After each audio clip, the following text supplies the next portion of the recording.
texto y exponerlo. Padre Celestial, gracias por todo lo que hemos podido hacer hasta esta hora. Te pedimos tu gracia para que podamos escuchar con el corazón, para que tú abras nuestros ojos para contemplar las maravillas que hay en tu palabra, en tu ley. Y te ruego que tú me ayudes a ser a mí fiel a tu palabra, fiel a ti primeramente, y que mis hermanos también en esta hora se dispongan de todo corazón a ser instruidos. Ayúdanos, Señor, en esta hora ya difícil del día, donde estamos cansados, sin duda, pero te rogamos que en la fuerza de tu Espíritu hagamos el esfuerzo, Señor, genuino, de poner, Señor, atención, que nuestro oído esté atento a tu voz. Te lo pedimos en el nombre de Jesús. Amén. Entonces vamos a leer, hermanos, como les decía, el versículo 14 hasta el 19 de segunda a Timoteo. Dice: recuérdales esto, encárgales solemnemente en la presencia de Dios, que no discutan sobre palabras, lo cual para nada aprovecha y lleva a los oyentes a la ruina. Procura con diligencia presentarte a Dios aprobado como obrero que no tiene de qué avergonzarse, que maneja con precisión la palabra de verdad. Evita las palabrerías vacías y profanas, porque los dados a ellas conducirán más y más a la impiedad, y su palabra se extenderá como gangrena. Entre ellos están Himeneo y Fileto, que se han desviado de la verdad, diciendo que la resurrección ya tuvo lugar, trastornando así la fe de algunos. No obstante, el sólido fundamento de Dios permanece firme, teniendo este sello: el Señor conoce a los que son suyos, y que se aparte de la iniquidad todo aquel que menciona el nombre del Señor. Amén. Entonces, queridos hermanos, como ya les mencionaba, continuamos con esta carta y nos encontramos ahora con un texto que nos habla sobre la obra de los obreros de Dios en medio de la iglesia. Quizás usted ha escuchado esta historia que tiene relación a varios obreros trabajando en una obra, y una persona pasa por ahí y le pregunta a uno de ellos: ¿qué estás haciendo? Y él le dice: estoy colocando ladrillos. ¿Ya? Un trabajo repetitivo, una y otra vez colocando ladrillos.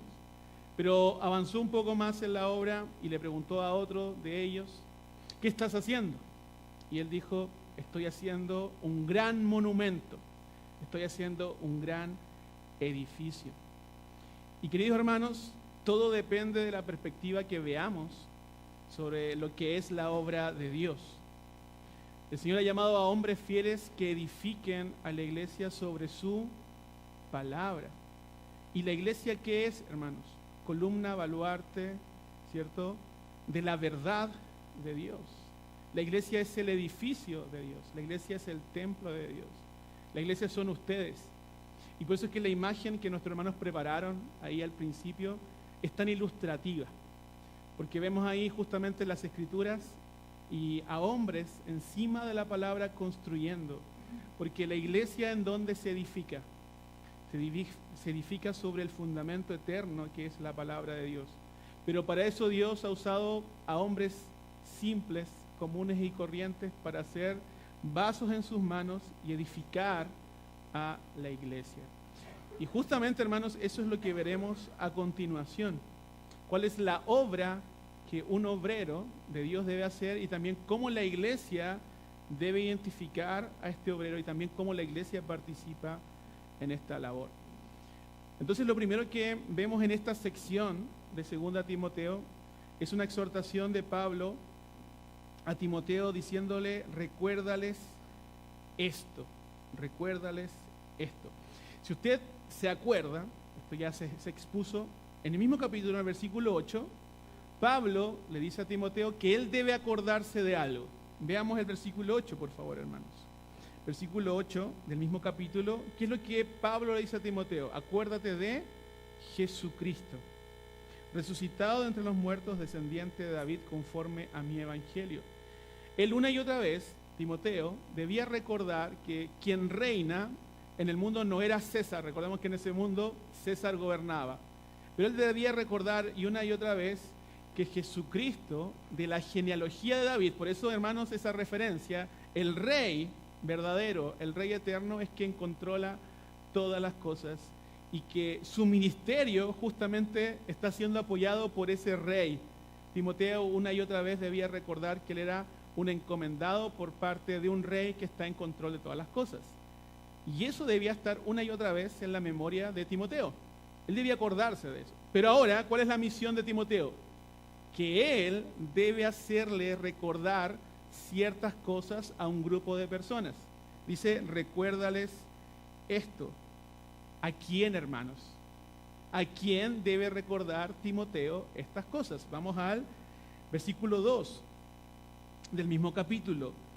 Y lo que has oído de mí en la presencia de muchos testigos, eso encarga a hombres fieles que sean capaces de enseñar también a otros.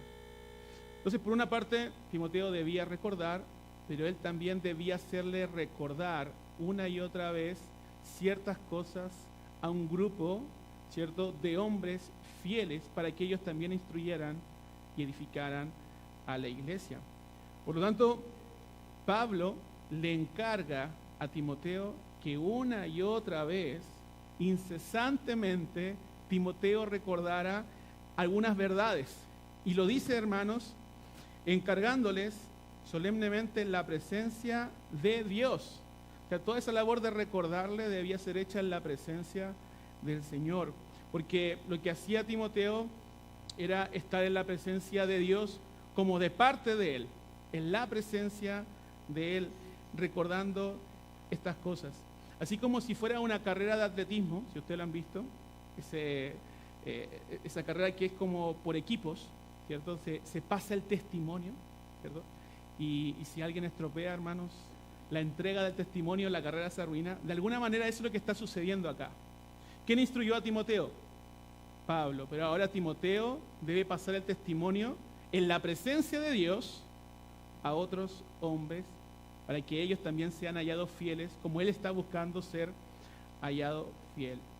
Entonces, hermanos, esta capacitación, Timoteo debe entenderla, que la debe realizar una y otra vez en la presencia de Dios, estando ante Él.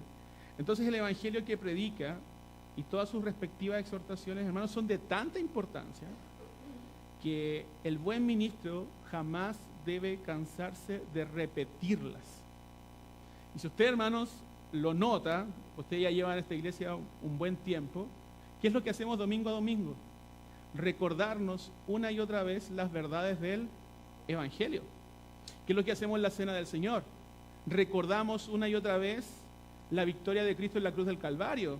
Recordamos a través de ellos el perdón de nuestros pecados y también la futura venida de nuestro Señor Jesucristo. Entonces, hermanos, el ejercicio de reunirnos el día del Señor es un constante ejercicio de recordarnos y exhortarnos verdades ya conocidas. Y debemos entender, hermanos, que esta repetición de estas verdades nunca va a ser en vano. Siempre esta repetición trae cosas nuevas a nuestro corazón. O verdades que ya hemos escuchado, pero que son necesarias refrescar porque las hemos olvidado. Entonces debemos, hermanos, tener tesón, constancia y perseverar en estas verdades, así como Timoteo lo va a hacer. Entonces él tiene la misión de grabar en el corazón de estos hombres estas verdades. Y queridos hermanos que están en este lugar, ustedes tienen la misión también de hacerlo a la siguiente generación. Y los hombres fieles que se levanten de este lugar para exhortar la palabra deben tener en cuenta esta exhortación. Deben repetir estas verdades una y otra vez. Y es producto de ese trabajo, hermanos, que nosotros tenemos la Biblia, por ejemplo. Producto de esa pasada de testimonio, por así decirlo, es que tenemos la palabra y todos los subproductos que vienen de la palabra. Los libros que están llenos de comentarios, libros que nos ayudan a entender la palabra, libros también que ayudan a nuestros hijos, por ejemplo, a comprender las Escrituras, las confesiones de fe, hermanos, los catecismos. Todo eso es producto de hombres fieles que una y otra vez han querido recordar estas verdades al pueblo de Dios. Entonces, Timoteo tiene la misión de hacer recordar, pero también tiene otra misión, la de advertir a estos hombres de no contender inútilmente sobre palabras. Entonces, querido hermano, por una parte, Timoteo debe recordar ciertas palabras, pero por otra parte tiene que evitar ciertas palabras. Por eso, hermanos, de ahí la idea de que es un obrero, porque un obrero, hermanos, debe utilizar ciertos instrumentos en su trabajo, debe, hermanos, realizar su trabajo de acuerdo a un diseño, pero debe evitar ciertos peligros en medio de la obra. Tienen que usar su casco, ¿cierto? Tiene que usar esos zapatos gruesos que usan aquellos que se meten en la obra.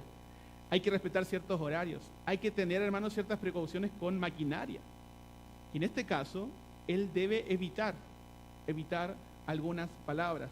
En este caso, el texto nos dice que estas palabras, de hecho, llevan a la ruina a los oyentes. Son palabras que pueden traer destrucción.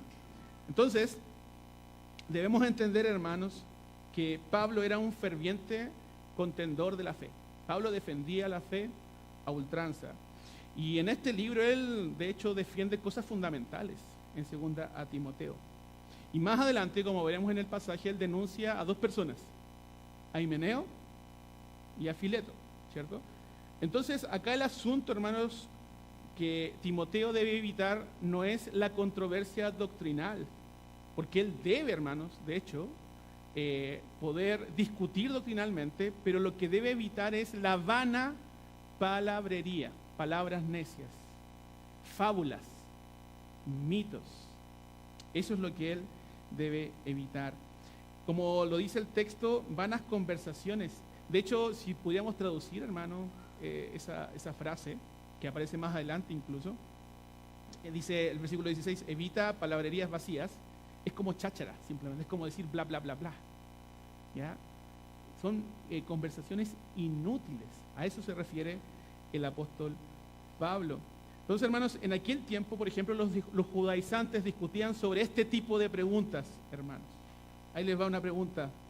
¿Es permisible en el día de reposo tirar la semilla de los dátiles? Miren la pregunta, hermano. Inútil totalmente. Y si la respuesta era sí, si la gente respondía sí, que lo podían hacer, la pregunta después que venía era, ¿cómo? ¿Y dónde? ¿Dónde tiramos la semilla de los dátiles? El puro nombre, hermanos, de un antepasado de un judío suscitaba una conversación eterna. A eso se refiere, hermanos, esto, a discutir sobre genealogías también, por ejemplo.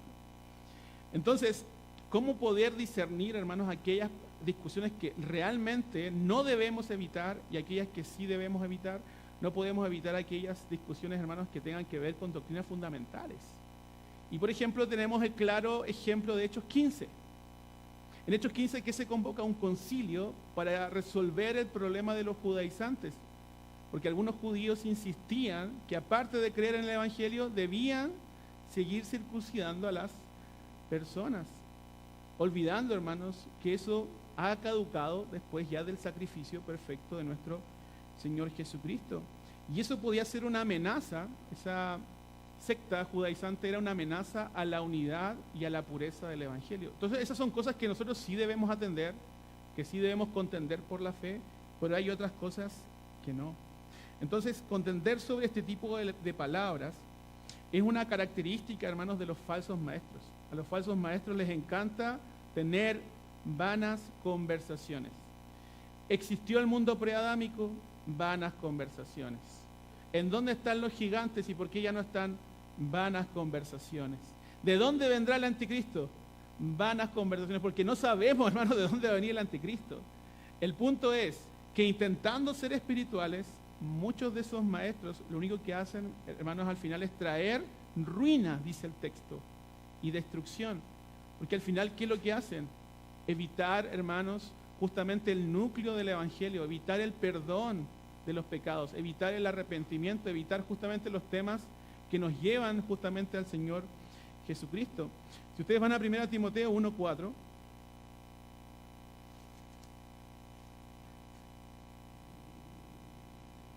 ya se le había exhortado a Timoteo, Pablo le había exhortado sobre esto. No prestes atención a qué, a mitos, a genealogías interminables, lo que da lugar a discusiones inútiles en vez de hacer avanzar el plan de Dios que es por fe.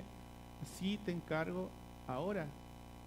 Entonces, si ustedes se dan cuenta, hermanos, la labor de un ministro tiene mucho que ver con cuidar sus palabras y evitar ciertas palabras. Porque al final, hermanos, justamente las palabras son las que edifican o las que destruyen. Es cosa de ver lo que sucedió en el huerto del Edén. Fue justamente por esa guerra de palabras en el huerto que obviamente sucumbimos ante la caída y el pecado. Hermanos, si nosotros podíamos contabilizar muchas de las instrucciones que Pablo le da a Timoteo, y la mayoría de ellas tiene que ver con que él tenga cuidado de sus palabras, que reflejan finalmente también su carácter, su conducta. Y en el mismo libro que nosotros tenemos, hermanos, frente nuestro, en el capítulo 1, versículo 13, podemos ver esto. En 2 Timoteo 1:13, que es lo que Pablo le dice a Timoteo: retén la norma de las sanas palabras que has oído de mí en la fe y el amor en Cristo Jesús. Entonces hay palabras que nosotros debemos retener, que debemos guardar, que los hombres fieles, hermanos, deben grabar en su corazón, pero hay otras cosas, hermanos, en nuestra vida que debemos evitar, porque son pérdida de tiempo y traen ruina, hermanos, a la congregación. Y de ahí la advertencia del apóstol Pablo, que esta lucha, justamente esta guerra de palabras, puede llevar, hermanos, a la iglesia de Cristo a la ruina. Por eso, queridos hermanos, que debemos cuidar qué cosas guardamos en nuestro corazón con respecto a la palabra y qué cosas debemos evitar. Entonces, entendiendo eso, veremos ahora cuál es la prueba del obrero y también cuál es el instrumento del obrero. En el versículo 15 dice: procura con diligencia presentarte a Dios aprobado como obrero que no tiene de qué avergonzarse, que maneja con precisión la palabra de verdad. De nuevo una exhortación a tener cuidado con la palabra, pero en este caso manejándola adecuadamente. Y dice el texto que Pablo exhorta a Timoteo para que diligentemente se presente ante Dios aprobado. Es decir, Timoteo va a pasar por una prueba, justamente. Los pastores, hermanos, los ministros de la palabra, tienen una prueba constante en su vida. ¿Y cuál es esa prueba? Ser fieles a las Escrituras. Entonces, esto está conectado íntimamente, hermanos, con el pasaje anterior. El pasaje anterior, ¿qué le decía?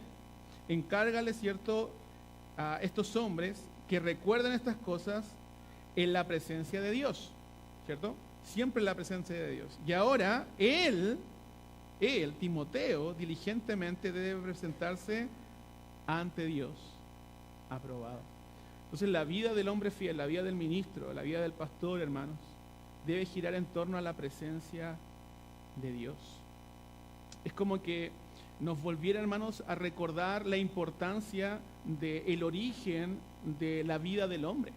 Porque si usted recuerda, cuando el Señor creó todas las cosas en el huerto del Edén, ¿cuál fue el árbol que fue puesto en medio? O los dos árboles que fueron puestos en medio del huerto. ¿Cierto? El árbol del conocimiento del bien y del mal. Y el de la vida eterna. Entonces, queridos hermanos, cuando él pasara haciendo su labor como obrero, por decirlo así, en el huerto, él debía pasar, porque estaba justo en el medio, y él debía expandir el huerto. ¿Qué debía recordar? La ley de Dios, ¿cierto? El mandamiento de Dios. Él debía vivir en su presencia constantemente. Timoteo, hermanos, tiene que experimentar lo mismo. Debe vivir ante la presencia de Dios, instruyendo a hombres y también pasando la prueba de manejar correctamente las Escrituras.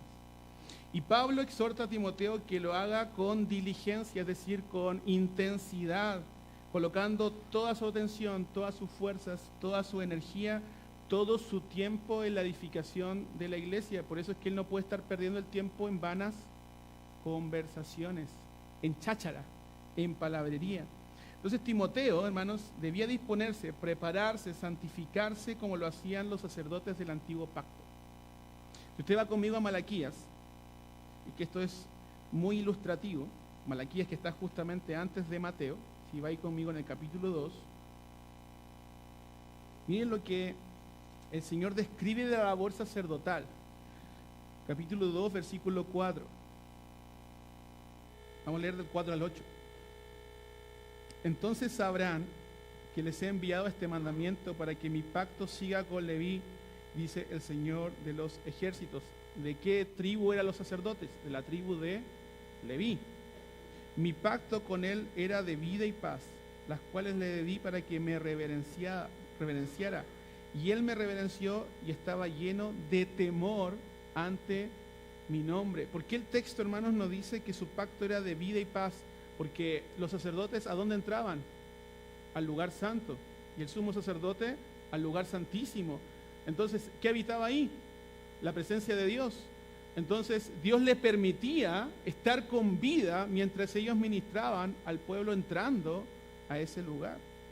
Y miren lo que dice el versículo 6, hermanos, y esto se conecta mucho con la exhortación que Pablo le está haciendo a Timoteo. La verdadera instrucción, ¿en dónde estaba? En la boca del sacerdote. Y de alguna forma, hermanos, eso es justamente lo que Pablo está diciendo a Timoteo. La verdadera instrucción debía estar en la boca constantemente de Timoteo. ¿Para qué? Para edificar al pueblo. Porque, hermanos, la labor pastoral tiene mucho que ver con la palabra. Porque tenemos que exhortar, tenemos que animar, tenemos que instruir, tenemos que redarguir, hermanos, tenemos que disciplinar. Y todo eso lo hacemos en base a nuestro propio criterio, no, en base a las Escrituras. Las Escrituras es lo que nos da esa autoridad a los pastores. Y el versículo 6, lo continuamos leyendo, y no se hallaba iniquidad en sus labios, en paz y rectitud caminaba conmigo. Y miren lo que dice el texto, y apartaba a muchos ¿de qué? De la iniquidad. ¿Cuál es la labor, hermanos, de un pastor? ¿Cuál es la labor también tuya como sacerdote del Señor? Porque tú ahora en el nuevo pacto eres rey sacerdote. Es que a través de la palabra los hombres y las mujeres se aparten de iniquidad.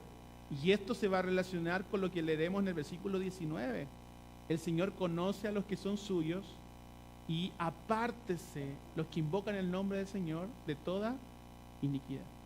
Justamente tiene que ver con la labor sacerdotal. Versículo 7. Pues los labios del sacerdote deben guardar la sabiduría y los hombres deben buscar la instrucción ¿de dónde? De su boca. Muchas veces pensamos, hermanos, que lo único que hacían los sacerdotes eran hacer los sacrificios. Pero no, cuando el pueblo era convocado, iban al sacrificio, pero ellos recibían instrucción de la boca de los sacerdotes. Porque el Señor es porque Él es el mensajero del Señor de los ejércitos. Versículo 8. Pero ustedes se han desviado del camino, han hecho tropezar a muchos en la ley, han corrompido el pacto de Leví, dice el Señor de los ejércitos.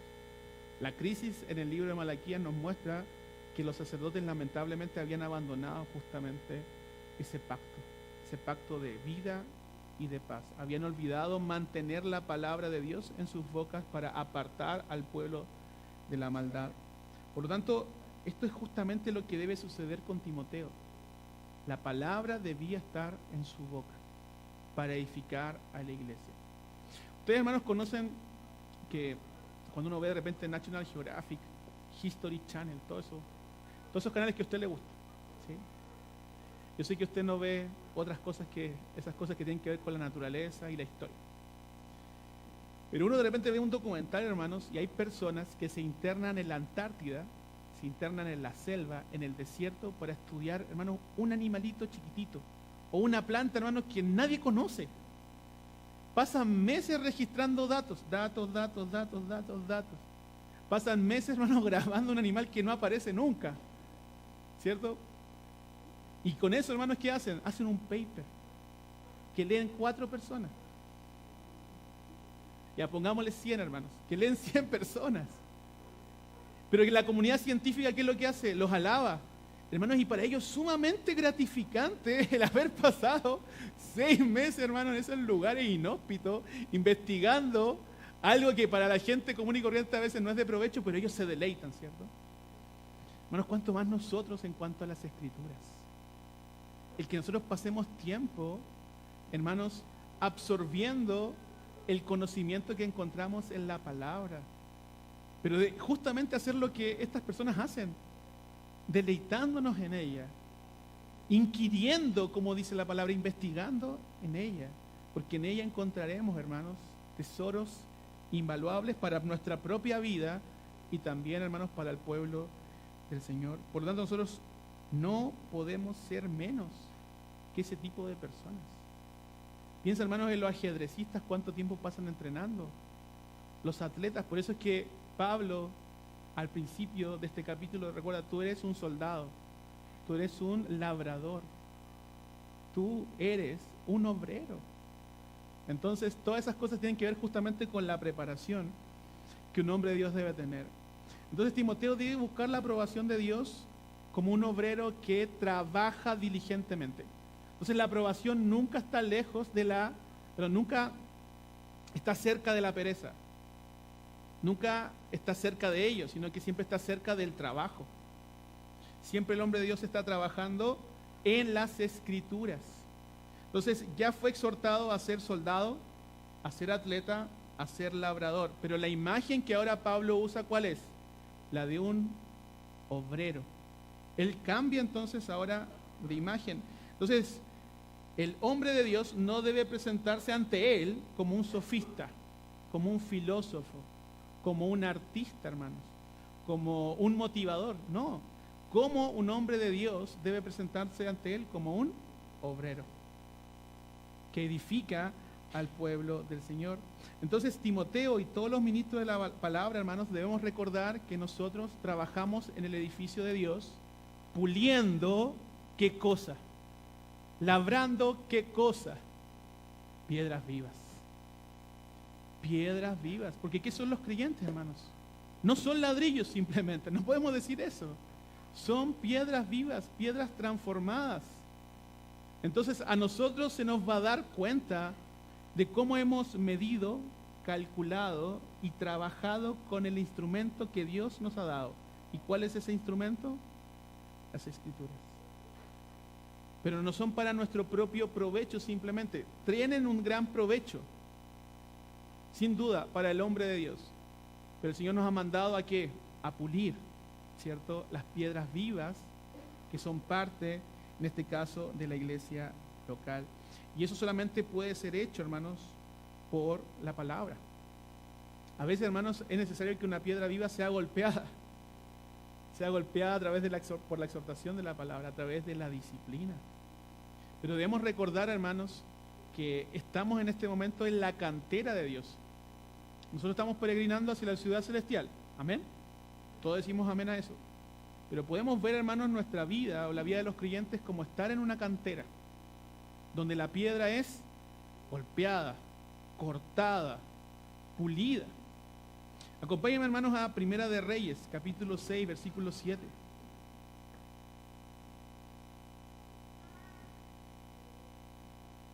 Y esta es una exhortación justamente a aquellos que son beneficiados por la labor de el ministerio de la palabra. Primera de Reyes, capítulo 6, versículo 7. ¿Qué se está narrando acá? La construcción del templo. ¿Quién hizo el templo? Salomón. Miren lo que dice Primera de Reyes, capítulo 6, versículo 7. La casa, mientras se edificaba, se construía de piedras preparadas. ¿En dónde? En la cantera. Recuerda, hermano, la cantera es este mundo. Y no se oyó ni martillo, ni hacha, ni ningún instrumento de hierro en la casa mientras la construían. ¿En dónde estaba todo el ruido? ¿En dónde estaba todo el trabajo? En la cantera, hermanos. Pero cuando esas piedras ya estaban listas y eran dispuestas para ser llevadas ahora al templo, ahí no había ningún ruido. ¿Por qué, hermanos? Porque la piedra era puesta en su lugar y encajaba perfectamente. ¿Qué quiere decir con esto, pastor? ¿A dónde me quiere llevar? Que en este mundo tú estás siendo pulido por la palabra, a través del ministerio de la palabra. Y ese es un trabajo arduo, difícil muchas veces. Muchas veces eres exhortado y eres confrontado con las Escrituras. Y la labor de los pastores es sumamente, hermanos, importante en eso. Porque son ellos justamente los que hablan al corazón del pueblo del Señor. Pero no olvides esto. En este mundo, hermanos, es el mundo del dolor. Es el mundo en donde serás golpeado por la palabra. ¿Pero para qué? Para producir en ti santidad. y puedas llegar justamente a tu destino. ¿Y cuál es tu destino? Ser parte del edificio de Dios. Y cuando tú llegues a la Nueva Jerusalén, vas a poder decir, valió la pena. Valió la pena haber sido expuesto a las Escrituras fielmente en aquella iglesia donde yo me quise congregar, donde había hombres fieles.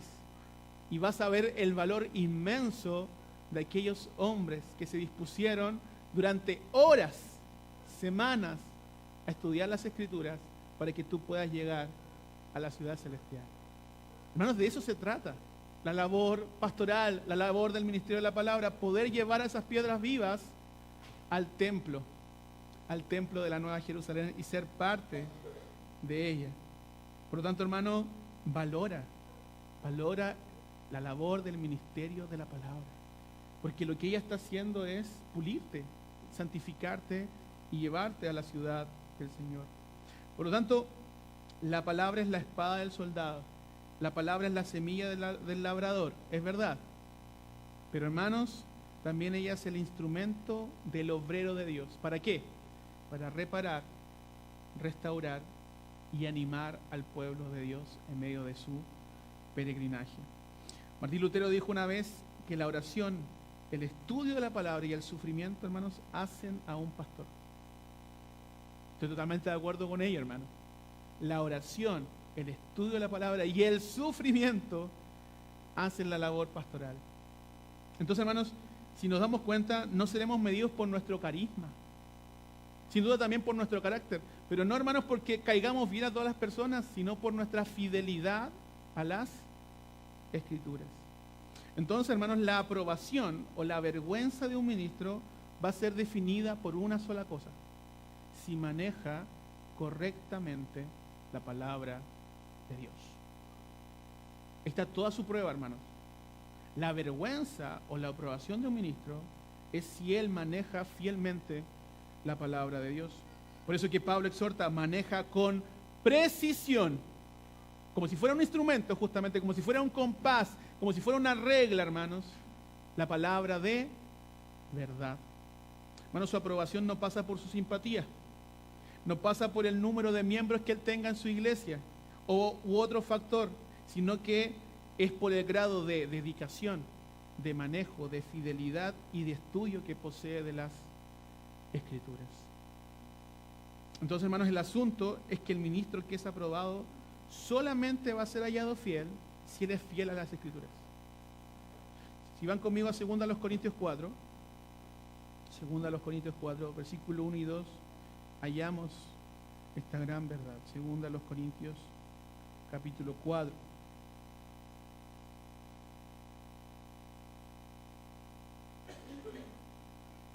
Segunda de los Corintios 4, 1 y 2 dice: por tanto, puesto que tenemos este ministerio, según hemos recibido misericordia, no desfallecemos. Más bien, ¿qué dice? Hemos renunciado ¿a qué? A lo oculto y a lo vergonzoso, no andando con astucia ni adulterando la palabra de Dios, sino que mediante la manifestación de la verdad nos recomendamos a la conciencia de todo hombre, fíjense, en la presencia de Dios.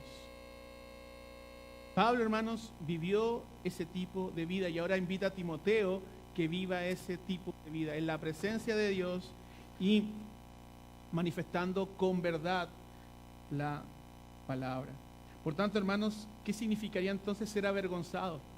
Ser aprobado significa manejar fielmente la palabra de verdad, pero ser avergonzado significa, hermanos, finalmente que el trabajo del obrero ha sido insuficiente.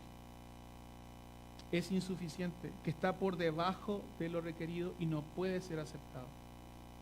Piense esto usted, hermano, usted quizás muchas veces, o en alguna ocasión al menos, ha hecho un trabajo en su casa y le dice, mire, al maestro, yo quiero esto, quiero que pase esto, quiero tener esta parte en mi pieza, no quiero otra cosa. Ya, ok, perfecto, él hace los cálculos, hace el presupuesto, perfecto.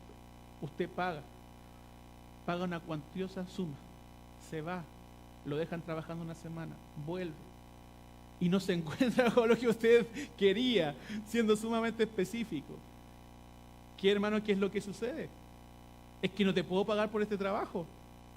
porque no es lo que llegamos al acuerdo, ¿cierto?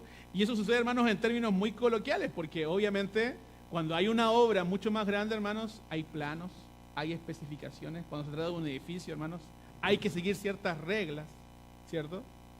¿Cuánto más, hermanos, en cuanto a la obra de Dios? Ese hombre que no es aprobado simplemente no recibirá la recompensa. Y en el tiempo de Pablo, hermanos, al constructor se le multaba si no seguía las especificaciones. Lo mismo pasa hoy día. Si una empresa no sigue ciertas especificaciones, es castigado. Entonces, hermanos, los pastores con sus palabras, que deben ser justamente la palabra de Dios, y con su autoridad dada por Dios, deben buscar intensamente edificar a la iglesia que ha sido rescatada por Cristo, y han de dar cuenta al dueño del edificio. Han de dar cuenta al dueño del edificio. Entonces, hermanos, la centralidad de esta exhortación no es para que Timoteo sea aprobado por sí mismo. Él no puede decir yo he sido aprobado. De hecho, ni siquiera la iglesia puede decir que ha sido aprobado. ¿Quién es el único que puede decir que un hombre fiel ha sido aprobado? Dios, su verdadero jefe. Dios. Entonces, no tenemos derecho a cambiar la palabra de Dios. Como iglesia, queridos hermanos, no tenemos ese derecho. No podemos tergiversarla, porque es el tesoro en donde nos encontramos con el Padre, con el Hijo y con el Espíritu. Es el tesoro, hermanos, donde nos encontramos con el bendito Evangelio, así que no podemos tergiversarla, redireccionarla para nuestros propios intereses. Porque un día, hermanos, seremos juzgados por Dios. Y Él nos va a preguntar, ¿con qué autoridad tú modificaste mi mensaje?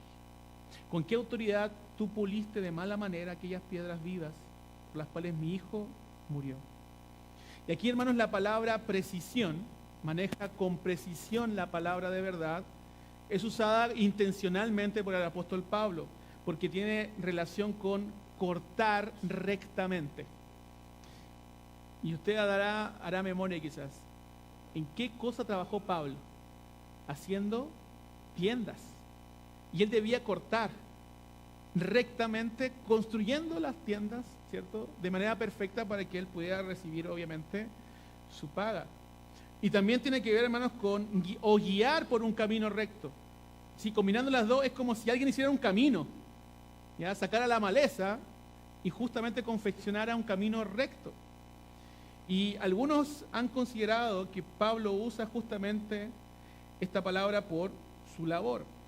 Así que como un padre corta la comida para sus hijos y sabe exactamente lo que debe darle a sus hijos, esa es la labor de un pastor, la labor de un ministro fiel. No le puedo dar, por ejemplo, a un niño pequeño, que recién está comiendo papa, un pedazo de carne, se atora, se muere. Entonces, la labor del pastor es justamente cortar el alimento espiritual y poder darlo a la familia de Dios. Así que la idea, hermanos, es que él pueda trazar un camino entre qué, y esto es muy interesante, hermanos, entre justamente la posición que el oyente tiene hoy y lo que Dios desea para ese hijo. Es decir, lo que hace, hermanos, un hombre fiel es trazar un camino para que Dios, hermanos, justamente edifique el corazón de esa persona y pueda caminar bien desde su posición hasta la posición que Dios lo quiere llevar. Él está trazando una senda entre el lugar donde está el oyente y el lugar a donde el Señor lo quiere llevar. Usted quizás conoce las pinturas como la Mona Lisa, ¿sí? La Última Cena, son pinturas sumamente caras, hermanos. Y difícilmente salen de los museos, difícilmente. Pero si llegan a salir de los museos, hermanos, se instala toda una parafernalia para poder sacar esa obra de arte. Y deben usar, hermanos, camiones especializados que tengan una temperatura correcta, que manejan la humedad correcta y que tengan amortiguadores de tal manera que no se mueva dicha pintura, para que al trasladarse llegue intacta.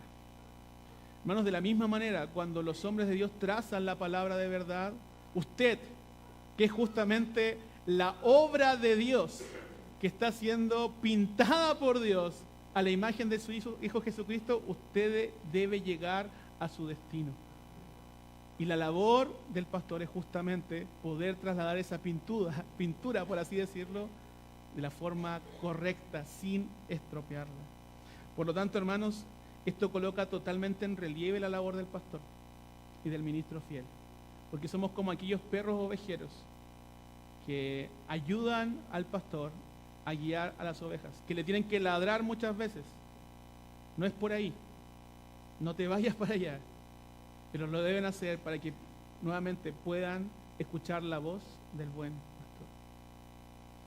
Entonces, hermanos, versículo 16 al 18, también el obrero debe advertir y debe también denunciar. Pablo nuevamente vuelve a advertir del peligro de la vana palabrería. Si ustedes van al versículo 16 de 2 Timoteo, volvamos allá.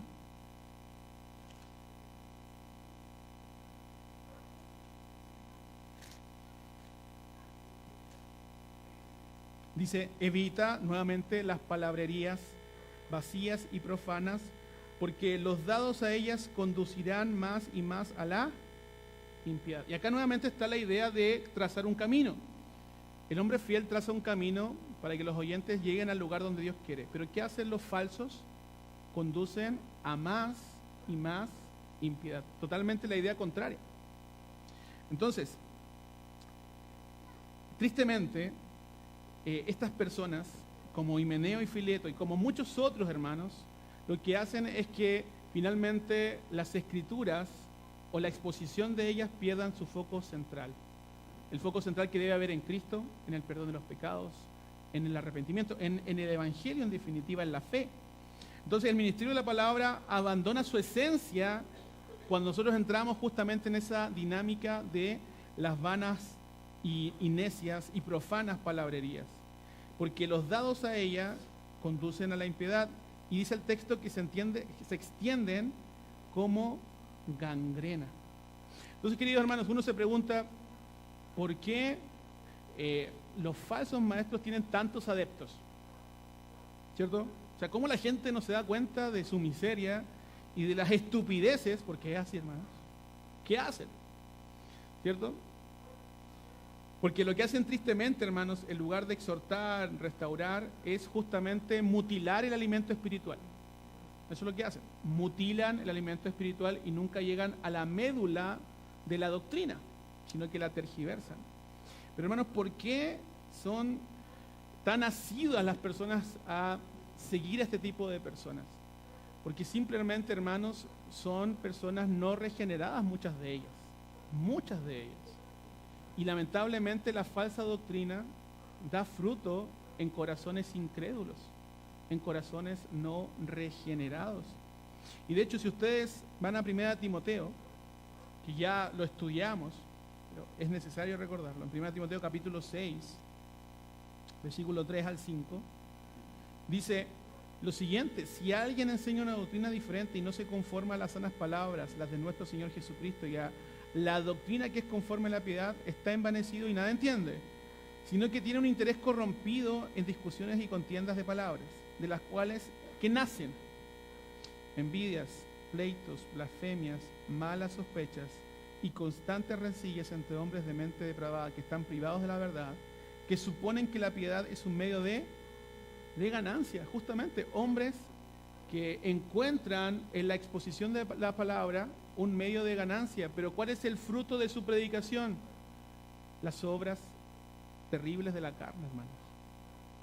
Más y más pecado. Por eso que el texto dice en el versículo 16 que conducen a más y más impiedad, porque lo que exponen nunca trae solución a la vida de estas personas y viven en un círculo vicioso, en donde sus pecados son fortalecidos, en donde sus comportamientos son validados y simplemente son entretenidos. Pero si nosotros vamos, hermanos, y damos la vuelta a esta página donde estamos en el capítulo 2 y vamos al capítulo 3, versículo 16, ¿para qué fue inspirada la palabra? La palabra fue inspirada por Dios y es útil ¿para qué? Para enseñar, para reprender, para corregir, para instruir en justicia, a fin de que el hombre de Dios sea perfecto, equipado para toda buena. Entonces, el obrero de Dios lo que busca es equipar al pueblo de Dios para que ellos también sean obreros, porque eso es lo que dice el texto, equipados para toda buena obra, para que todos seamos parte de la edificación, hermanos, del edificio de Dios. Por lo tanto, hermanos, la falsa enseñanza cobra frutos, pero esos frutos son malos frutos. Pero por otra parte, hermanos, la buena enseñanza, contrastándola con este capítulo 3, versículo 16, ¿qué es lo que hace? Edifica a una iglesia obrera que busca, hermanos, el bien de sus hermanos. Y el texto dice que esto se extiende como gangrena. Y acá Pablo está escogiendo muy bien sus analogías, porque ¿qué es la gangrena? Bueno, la gangrena es la muerte del tejido corporal cuando se interrumpe el flujo de la sangre a una parte del cuerpo. Es decir, cuando no llega la sangre a esa parte del cuerpo, esa parte muere. Y eso es una analogía muy buena, hermanos, porque justamente lo que hace la palabra es traer vida. Pero la falsa enseñanza, ¿qué es lo que trae? Muerte, corrupción, un círculo vicioso de pecado y más pecado. Entonces la falsa doctrina, hermanos, interrumpe el flujo del río de la palabra que da vida al corazón que está muerto en delitos y pecados. Y por eso, hermanos, que muchas veces, como dice el pastor Sugel Michelén, cuando se les predica el verdadero evangelio a estas personas, es como que ya estuvieran vacunadas del verdadero evangelio. O sea, se les puede predicar el verdadero evangelio, pero ya están tan condicionadas a este tipo de palabras, a este tipo de exposición, en donde hay palabras motivacionales, emotivas, pero que no llevan al arrepentimiento y a la fe, y finalmente ellos desisten de escuchar porque no la resisten. No resisten ese tipo de predicación, tristemente. ¿Y cuál es el remedio, hermanos, a la gangrena? El remedio a la gangrena es radical. Antibióticos. También cirugía para remover el tejido muerto o simplemente, y tristemente en muchos casos, amputar la parte muerta. Hermanos, entonces lo único que puede traer sanidad a ese tipo de gangrena doctrinal es justamente la predicación fiel de la palabra de Dios, porque la palabra de Dios es una espada cortante de dos filos, que hiere, es verdad, pero que también cura. Así que Pablo no se queda simplemente ahora con situaciones ficticias, sino que él ahora ilustra, bueno Timoteo, acá te doy un ejemplo de falsos hombres a los cuales también tú tienes que acusar, Himeneo y Fileto, quienes se han desviado de la verdad como muchos otros. Entonces, acá Pablo denuncia públicamente a dos hombres con nombre, ¿cierto? Y por decirlo así, apellido, aunque no aparece el apellido, pero esa es la idea, ¿cierto? Los denuncia con el dedo, Himeneo y Fileto. Estos hombres, en lugar de trazar rectamente la palabra de Dios, guían a los hombres a dar vueltas y vueltas con su anti-evangelio. Si ustedes van conmigo a 1 Timoteo, capítulo 1, versículo 20, ya fue nombrado Himeneo. Quizá alguno se acuerda. 1 Timoteo 1:20 dice, entre ellos Himeneo y Alejandro, a quienes he entregado a Satanás para que aprendan a no blasfemar. Entonces, Himeneo, al parecer, ya pasó incluso por un proceso de disciplina, porque el hecho de que sea entregado a Satanás implica disciplina. Algunos discuten si ese Alejandro es justamente Fileto.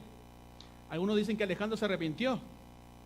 Ya no sabemos exactamente qué sucedió, pero por lo menos podemos decir que Himeneo, hermanos, persiste y que parece que ya evolucionó en sus prácticas, es decir, se ha tergiversado más, se ha desviado más de las escrituras.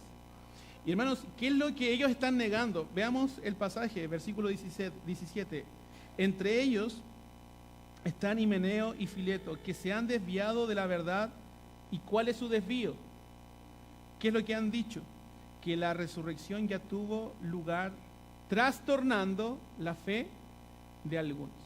Miren, hermanos, qué sutil lo que hacen Himeneo y Fileto, porque fíjense, ellos no están negando la resurrección. Nótese eso. Ellos dicen que la resurrección, ¿cierto?, existe, pero que ya pasó, ya sucedió. Entonces, es muy sutil la variación de la doctrina, hermanos. Y qué sutil es tristemente desviarnos de la verdad con este tipo, hermanos, de aseveraciones. Y lo que ellos probablemente promovían era que la regeneración espiritual, es decir, el cambio de corazón, esa es la regeneración. Es decir, dándole más valor a lo espiritual por sobre lo físico. Y es muy probable que esta falsa doctrina tenía un trasfondo gnóstico, donde se privilegiaba lo espiritual por sobre lo físico.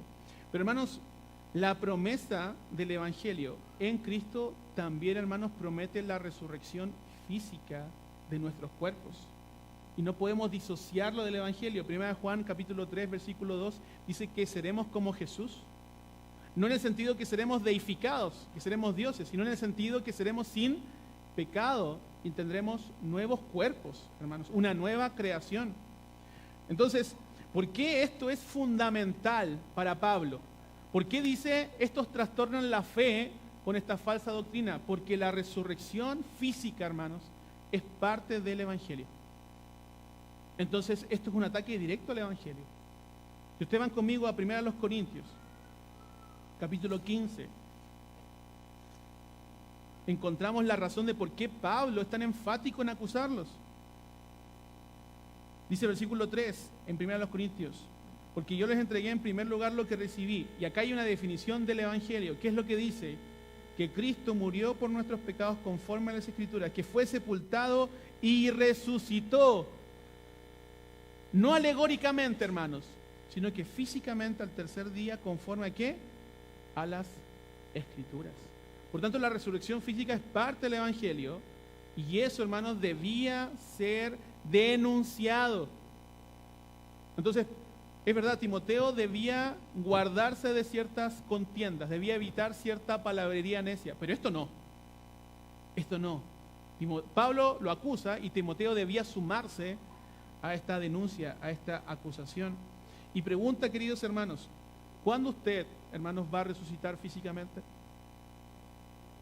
Cuando el Señor regrese. Entonces, cuando Himeneo y Fileto están promoviendo esta doctrina, ¿qué golpean secundariamente?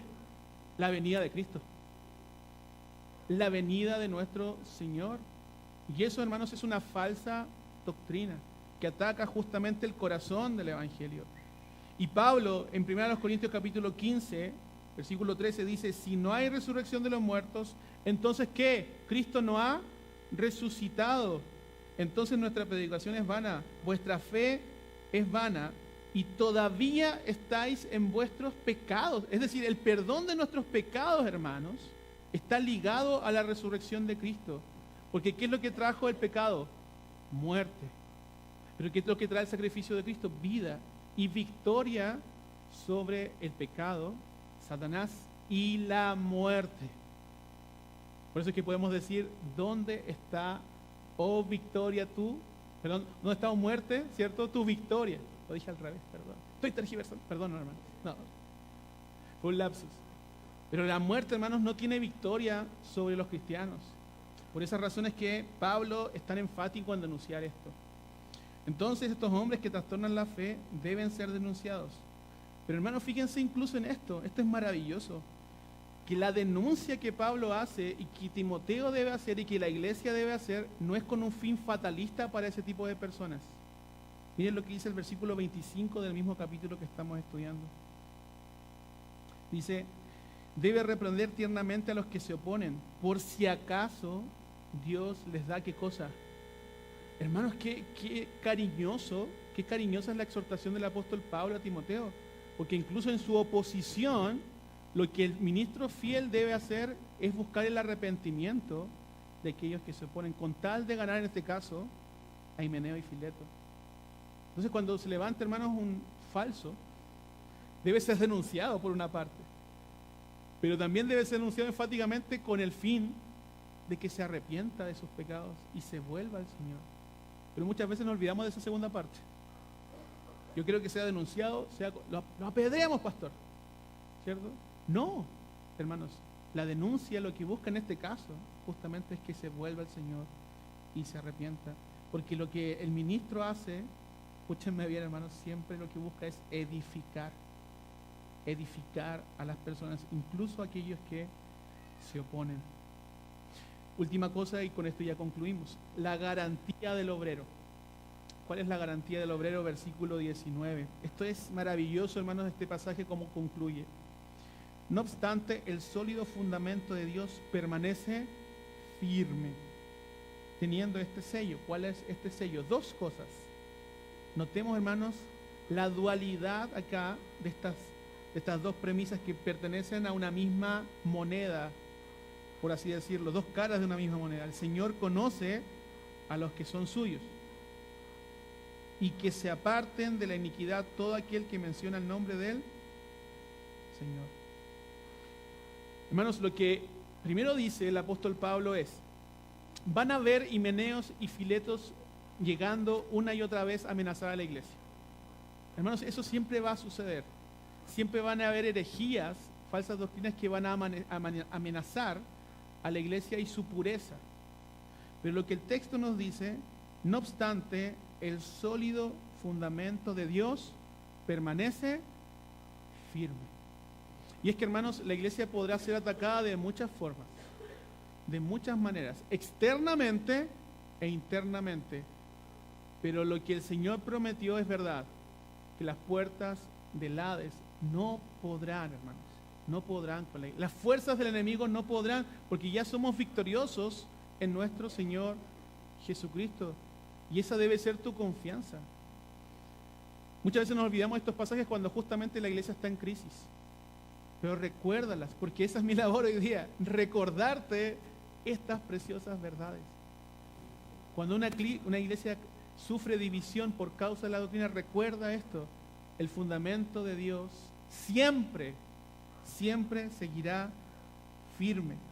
La iglesia ha permanecido, hermanos, permanece y va a permanecer, porque el fundamento descansa en la obra perfecta de nuestro Señor Jesucristo y la infalible e inerrante palabra de Dios.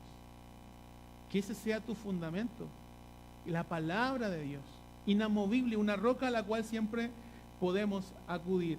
¿Y cuál es el sello, hermanos, de esta realidad? ¿Cuál es el sello de ese fundamento? Dos cosas: que el Señor conoce a los suyos, y aquellos que invocan el nombre de Dios deben apartarse ¿de qué? De iniquidad. Entonces, este sello lleva dos inscripciones, dos caras de una misma moneda. Y veamos lo maravilloso del pasaje, porque por una parte muestra el decreto de Dios y por otra parte muestra la responsabilidad del hombre, más bien la responsabilidad del creyente. Porque la frase "el Señor conoce a los suyos", ¿qué nos muestra? Un golpe al pelagianismo. Yo puedo alcanzar a Dios. No, es Dios quien alcanza al hombre y lo ama, como veíamos en el estudio bíblico. Pero por otra parte, el que se aparte de iniquidad, hermanos, es un golpe al fatalismo. Usted debe invocar el nombre de Dios y usted debe hacer algo: apartarse de iniquidad. Lo primero, hermanos, el Señor conoce a los suyos, tiene fecha en la eternidad, como veíamos. Pero lo segundo, hermanos, está fechada en el tiempo, en tu peregrinaje, todo el tiempo apartándonos de iniquidad. ¿Por medio de qué? Por medio de la obra de la palabra. Porque como leímos en Malaquías capítulo 2, ¿cuál era la misión del sacerdote? Apartar a los hombres de iniquidad. La primera declaración, hermanos, es una declaración que debemos creer, que Dios conoce a los suyos. Pero la segunda declaración es una declaración que tú debes obedecer.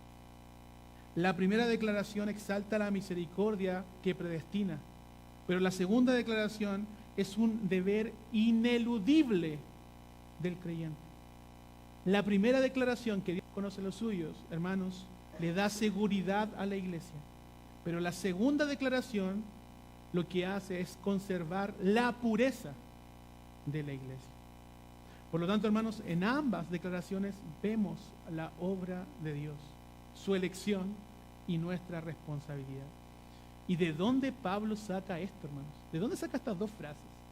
Porque si ustedes ven en sus Biblias, está entre comillas probablemente, porque es una mención al Antiguo Testamento. ¿A dónde? Si ustedes van conmigo a Números 16, con esto estamos cerrando, hermanos.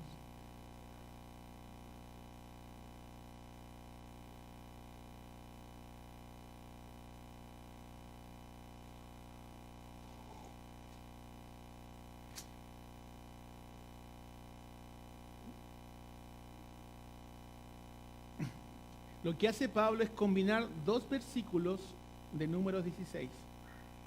La frase, Dios conoce a los que son suyos, es extraída del versículo 5 de Números 16. Dice, y habló a Coré y a todo el grupo y dijo, mañana temprano el Señor mostrará quién es Él y quién es santo, y lo acercará a Él, aquel a quien Él escoja, lo acercará a Él. Entonces Pablo parafrasea esto diciendo, Dios conoce a los que son suyos. ¿Y qué era lo que estaba sucediendo, hermanos? ¿Cuál es el contexto? Que Coré y muchos otros querían entrar en la presencia de Dios, que solamente podía entrar el sacerdote, los de la tribu de Leví, y él quería ese derecho para él. ¿Y qué es lo que dice el versículo 26 en el mismo capítulo? Y habló a la congregación, apártense, Moisés acá está hablando, apártense ahora de las tiendas de estos malvados y no toquen nada que les pertenezca, no sea que perezcan con todo su pecado. O sea, Pablo de nuevo lo parafrasea y dice, apártense de iniquidad. Entonces Coré y otros exigieron el derecho de estar en la presencia de Dios, pero el Señor reafirmó su derecho soberano a que solamente la tribu de Aarón, la tribu de Leví, podía estar en ese lugar. Hermanos, en el pueblo de Dios está este sello que garantiza tu seguridad, que tú puedes acceder a la presencia de Dios, que tú no lo tienes que reclamar como Coré, como diciendo esto es un derecho mío, sino que solamente por medio de Cristo tú hoy con seguridad puedes entrar a la presencia de Dios por su sangre, por su sangre. Y Él te conoce porque te amó en Cristo. Pero por otra parte, ¿cuál es el sello, hermanos, de los verdaderos creyentes? ¿Cuál debe ser tu sello? Apartarte de iniquidad. Todos aquellos que invocan el nombre del Señor deben apartarse de iniquidad. Entonces, querido hermano, esto no es simplemente una exhortación hacia los pastores, a los hombres fieles que participan del ministerio de la palabra, sino que para todos nosotros. Y el fundamento de tu fe está justamente en estas dos cosas: que Dios te ama en Cristo y Él te conoce. Por lo tanto, si tú invocas el nombre del Señor, es decir, si tú tienes una relación viva con este Dios, apártate del mal. Amén. Pidamos al Señor entonces que esto sea una realidad en nuestra vida. Padre Celestial, te damos gracias, Señor, por tu palabra, por estas preciosas exhortaciones que el apóstol Pablo le hacía a Timoteo, pero que también son preciosas y útiles para todos nosotros. Señor amado, gracias por el ministerio de la palabra que se está desarrollando en este lugar. Te pedimos, Señor, en esta hora que en este lugar, en Calera Quillota, Señor, se levanten hombres fieles que manejen con precisión la palabra de verdad. Dales esos hombres a esta congregación para que esta iglesia sea edificada en tu verdad. Señor, que esta iglesia sea celosa en cuanto a la doctrina. Que puedan, Señor, denunciar lo falso, evitar las falsas y vanas palabrerías, y que ellos una y otra vez recuerden el bendito evangelio de tu Hijo Jesucristo. Te pido, Señor, que el sello que está firme sea una realidad en la vida de cada uno de mis hermanos, que ellos una y otra vez puedan recordar que son conocidos, que son amados por ti mediante la ofrenda perfecta de tu Hijo Jesucristo. Y esa verdad los motive una y otra vez a apartarse de iniquidad. Que ese amor genuino que han hallado en Jesucristo sea el motor que los lleve a una mejor santidad y a un mayor deleite en tu palabra. Te lo pedimos en Cristo Jesús, nuestro Señor y Salvador. Amén.